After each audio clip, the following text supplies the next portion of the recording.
Beginning.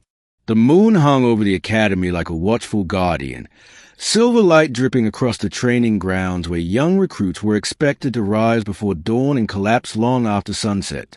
On most nights, the barracks echoed with exhausted snoring, human and alien cadets tangled together under banner of galactic unity. But tonight felt wrong. Too still. Too quiet. Human senses didn't always pick up what alien instincts could. But Cadet Nathan Hale, average at everything except staying unnoticed, felt something pressing behind the silence. It started when the lights auto-dimmed. Then the whole door sealed. The Academy AI whispered good night. And yet, I remained awake. I always did, mind too restless to shut down like everyone else. So when the shadows at the foot of my bunk shimmered, not like ordinary darkness, but like a curtain of starlight, I sat straight up, frozen. The shape coalesced into a figure. Tall, graceful, armor woven from dusk and dawn. Hair like crystalline nebula strands. Princess Arinia Velfali, heir of the Celestian Dominion. Royalty. Elite. Untouchable. Except she was standing in my room, and she raised a finger to her lips. "Do not speak," she said softly. "If anyone wakes, everything is lost." One, why me? Every instinct screamed at me to shout, jump up, salute, something. But her eyes, glowing sapphire, ancient beyond her youthful appearance, held me like gravity. She studied me, not with arrogance, but with urgency. "Hail, Nathan," she spoke slowly, as if memorizing each syllable. "Human cadet, Earth origin, age 21, performance average, combat resilience above baseline, neural compatibility probable." My mouth opened, closed, then opened again. The best I could manage was, A flicker of impatience crossed her face. "You are needed. Immediately." Needed? Me? She stepped closer, alien royalty crossing boundaries no king or president back home would ever dare. "Put on your boots and follow," she ordered. Quietly. So I did. Not because of duty, not because of fear, but because something in her voice trembled ever so slightly, like she was asking for help without daring to, and because no one else was awake. 2. The secret passage. We slipped through the training wing, past biometric doors that somehow opened for her without alarms. She never touched a single control. The metal just obeyed. We descended deeper, far beneath the Academy's structure, places cadets weren't allowed, places only council members and command admirals ever saw. Finally she halted before a concealed chamber entrance glowing faint ultraviolet. Symbols spiraled along its edges, runes older than written space. "This facility is forbidden to cadets," I whispered, as if that mattered. "Yes," she answered. "That is why I need you." She pressed her palm to the door. Stars exploded. Not literally, but that's how it looked. Constellations cascading across the metal surface like memory screens unlocked from another age. Then the door dissolved into mist.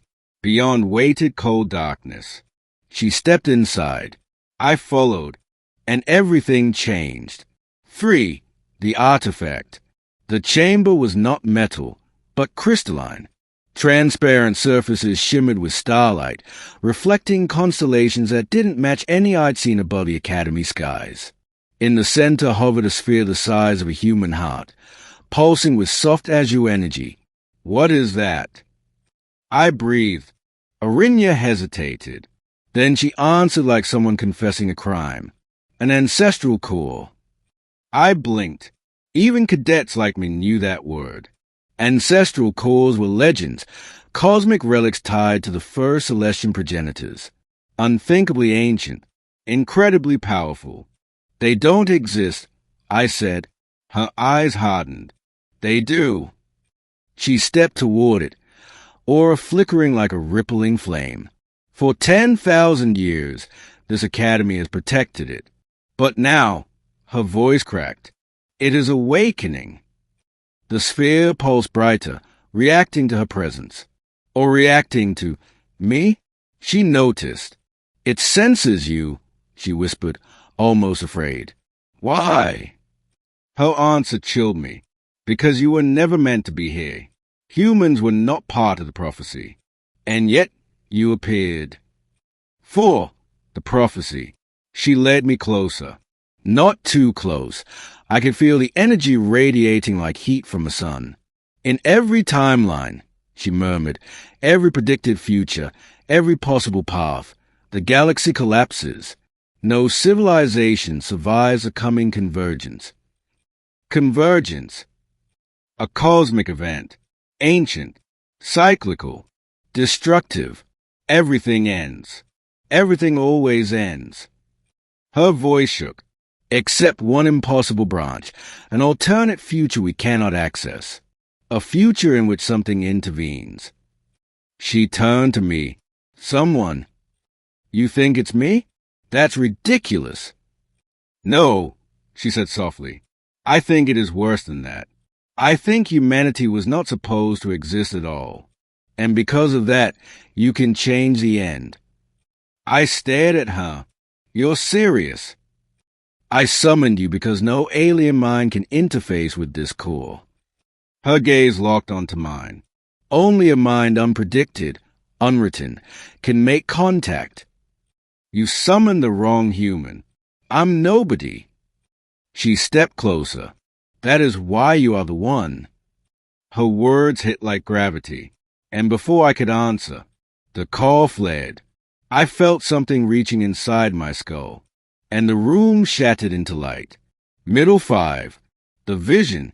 I wasn't standing anymore. I wasn't anywhere. A cosmic expanse unfolded around me. Galaxies spinning, stars birthing, space twisting like fabric. And voices, whispers echoing through time. At last, the unknown mind, the divergent thread. Images slammed into me. Worlds burning, fleets colliding, civilizations screaming into supernovas, a cosmic rift devouring entire star clusters. I saw Arinya older, scarred, leading refugees across space. I saw humanity fighting horrors that didn't look physical, creatures folded from dark dimensions. I saw myself, standing on an alien battlefield, holding something glowing, screaming orders no human academy had ever taught. Then darkness. The core released me. My knees buckled. My lungs burned. But Princess Arinya caught me. Nathan, look at me. Her grip wasn't princely or delicate. It was terrified. What did you see? I swallowed. Everything. 6. The threat no one knows about. She made me sit beside her, voice low and trembling. No one in the academy knows, she admitted. Not even the admirals. The council hides this core from everyone. Why? If it can save the galaxy. That is precisely why they fear it. Not even my father knows I come here. Her father, Emperor of the Celestian Dominion, the most powerful being in this quadrant, and his daughter sneaked into forbidden chambers because of you, she said, answering my thoughts. The moment you stepped onto Academy grounds, the core activated. It chose you before either of us agreed. I shook my head. I don't want any of this. She looked at me with something painful. Neither do I. But fate is not asking us. 7. The escape attempt. A piercing alarm blared. High frequency, piercing enough to stab bone. Not normal Academy signals. Arinya's eyes widened. They detected us. What do we do? Run. We sprinted through dark corridors, emergency lights flickering crimson. But automated defense drones activated, floating down like metallic hunters, weapons aimed. Arinya slammed her palms together, energy flaring into existence, crystalline shields forming around us. You can do magic. I yelled. She gave me a look.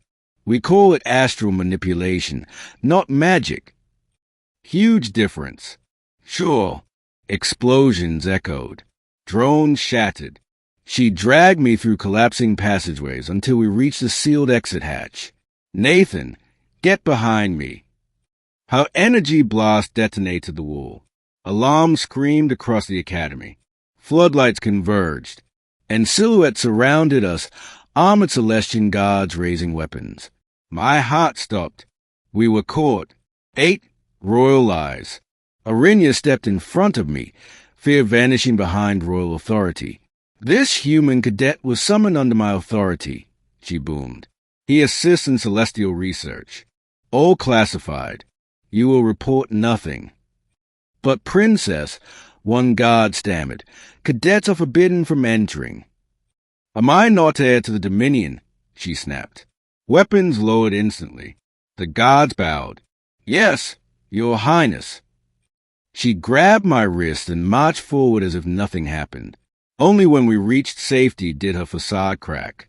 If they report this, my father will imprison you. And you? I am royalty. I must be discreet. But you? She hesitated. Humans go missing all the time. I stared. That was a joke, she added weakly. Pretty sure it wasn't. 9. The nightmare later that night. They sent me back to my bunk. She whispered before vanishing. We meet again tomorrow. Do not tell anyone. Then she dissolved into star particles. I collapsed into bed, heart still racing. But sleep never came. Instead, visions, galactic destruction, alien screams, black rifts devouring solar systems. A voice whispering my name, not from memory, but from future echoes. Nathan, Nathan. I jolted upright. My roommate stared at me. Dude, you okay? You were screaming. I rubbed my face. Just nightmares. He shrugged and collapsed back asleep instantly, because humans are weird like that.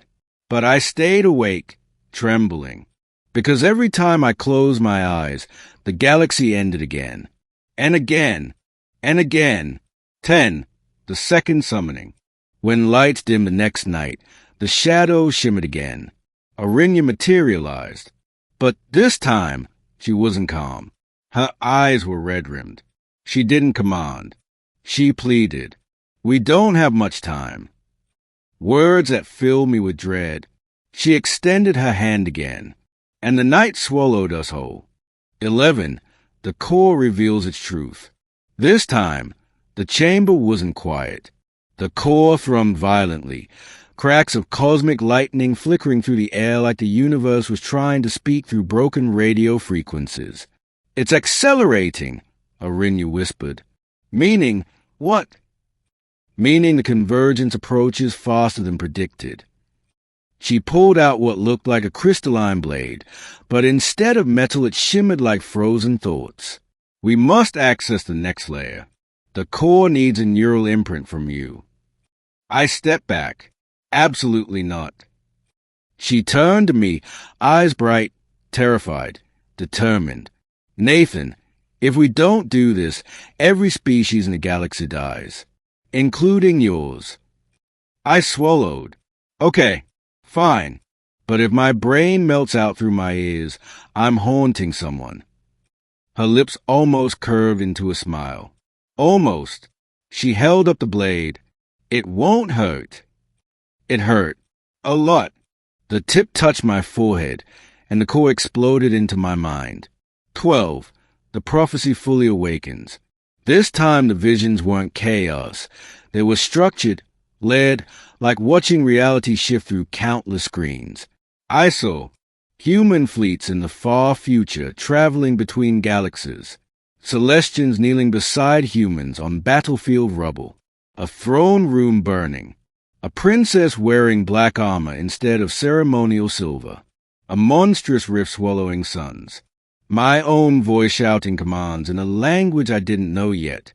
Then suddenly, I saw her, Arinya, older, harder, her face stained by battle and grief.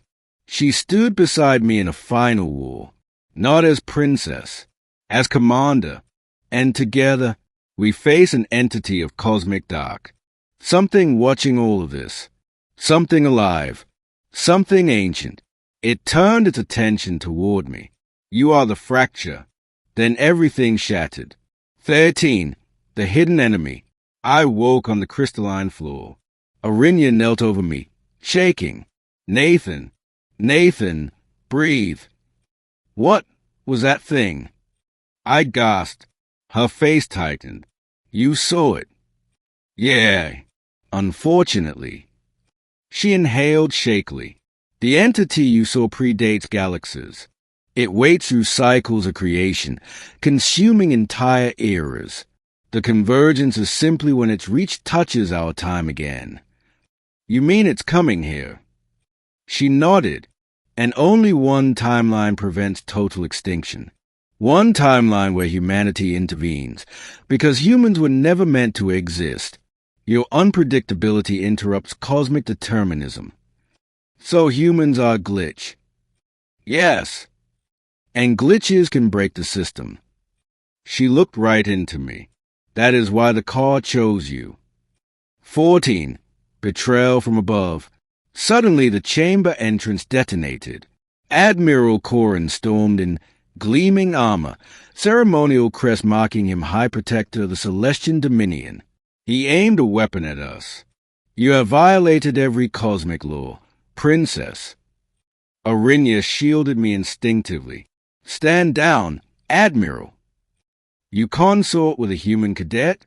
You interface forbidden relics with an untested mind. His voice trembled with controlled fury.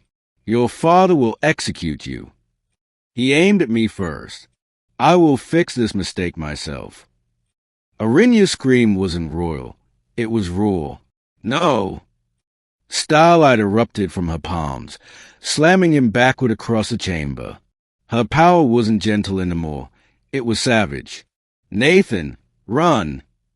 But I didn't. Something inside me, something the core awakened, rose up. I moved without thinking, hands glowing with unfamiliar energy, the same light as the core. I thrust my palm out, and Admiral Corrin froze midair, suspended like a statue. Arinya stared at me in stunned disbelief. Nathan, what have you done? 15. The Royal Emergency. Before we could process anything, a piercing message flashed across the Academy network. Emergency Royal Summoning. Princess Arinya report immediately. Her entire body tensed. I have to go. And me? If you follow me, you'll be killed instantly. She stepped closer. Stay alive until I return. And if you don't... Her expression softened, terrified and tragically strong. Then you must survive for both of us. A single glowing symbol appeared over her heart, a holographic seal. Nathan Hale, she whispered, I name you my chosen ally. Before I could speak, she dissolved into light again, and I was left alone with an unconscious admiral, a forbidden chamber, and a universe trying to kill us all. 16. The days after. Everyone acted normal. Training routines. Exams. Simulation drills. Except I felt eyes on me everywhere. Celestian commanders whispering. Scanning room entrances whenever I passed. Rumors spread about royal violations and classified cadet involvement. But nobody approached me. Until the night Arinya didn't return. And then another. And another. And then an entire week passed. Silence. No summons. No starlight shadows. No secret meetings. And every night I asked myself, had she been imprisoned, executed, exiled, or was she somewhere preparing for war? I didn't sleep for 7 days, because nightmares filled every second I tried, because I'd seen the future where she wasn't there at all. 17. The return in darkness. On the 8th night, shadows flickered again. But when the figure materialized, it wasn't Arinya. It was her father, the Emperor, the most powerful being in the Dominion. And he did not arrive gently. Energy crackled around him like reality itself bowed. Nathan Hale. My heart stopped. He knew my name. You have touched ancient power. My daughter believes in fate, but I believe in control. I trembled. He stepped closer. Your life now belongs to the Dominion. I'm not yours to. You will protect her, he commanded, a voice like thunder. You will face the convergence. You will choose her fate. Then his eyes glimmered with something terrifying. And she will choose yours. He vanished without a sound, leaving only the echo of destiny. 18. The final revelation. The very next night, the shadows returned. Arinya stumbled into my room, bruised, shaken, but alive. She collapsed against me, breath ragged. Nathan, they took the core. My blood ran cold. What? Who? She grabbed my shirt desperately. The Council. They fear humanity's influence. They think the core will rewrite galactic power in your favor. They want to destroy it before it chooses you completely. And without it, the galaxy dies. Before fear could paralyze me, the Academy alarm screamed with planetary urgency. External breach detected. Unknown entity approaching. Dimensional signature unidentified. Arinya's eyes widened. It's here. The convergence. No. She turned toward the window, and I saw it too. A tear opening across the night sky, black lightning devouring stars beyond the atmosphere. Not the convergence, she whispered. The one who comes before it. Ending 19. The first war begins in silence. The Academy defenses activated instantly, shields rising, orbital cannons powering up, but every system flickered under the entity's presence. Technology bent, energy distorted, space trembled. Arinya grabbed my hand. We're out of time. We don't have the core, I reminded her helplessly. She looked right into me, eyes full of fear, defiance, destiny. We have you. That terrified me more. We sprinted across evacuating corridors, past panicked guards, through collapsing structures, until we reached the open sky dome. The tear widened, black tendrils ripping through atmosphere like claws. Arinya held my hand tight. You aren't ready, she admitted. And you? I asked. Her voice cracked. No one ever is. 20. The last word before destiny. Alien storms churned overhead, space winds screaming through the atmosphere. We stood side by side, facing a nightmare that shouldn't exist. Nathan Hale, she whispered over the roaring darkness. When I summoned you that night, everyone else sleeping, I didn't choose you because prophecy demanded it. I stared at her through rising cosmic chaos. She squeezed my hand. I chose you because you made me hope the future could be different. Before I could speak, the darkness hit. 21. The point of no return. The sky tore open completely. Cosmic energy slammed downward, ripping ground apart. Arinya shoved me backward, shielding me with her body as black lightning lifted her into the air. She screamed, energy ripping into her very essence. This is how it begins, she cried. I grabbed her hand, refusing to let go. Nathan, listen to me. Her voice echoed with cosmic resonance. When everyone slept, I summoned you because someday. She choked. You must summon me. Darkness swallowed her. The sky collapsed. Everything turned to void. And then, silence. 22. The aftermath. I woke on Academy ruins under cold starlight. The sky flickered where the T used to be, like reality had been patched over hastily. The entity was gone, for now. Arinya was gone too. No body, no sign, no goodbye. Just a single crystalline symbol burned into my palm where she had held me. Her seal, her oath, her final message. 23. The message beyond destiny. I don't know where she is. I don't know when she'll return. But I know one thing. That wasn't the beginning of war. It was merely the first whisper. And someday, whether tomorrow or centuries from now, when the nightmare rises again, I'll be ready, because she chose me. And when the galaxy sleeps one final night, I will be the one who summons her. The end.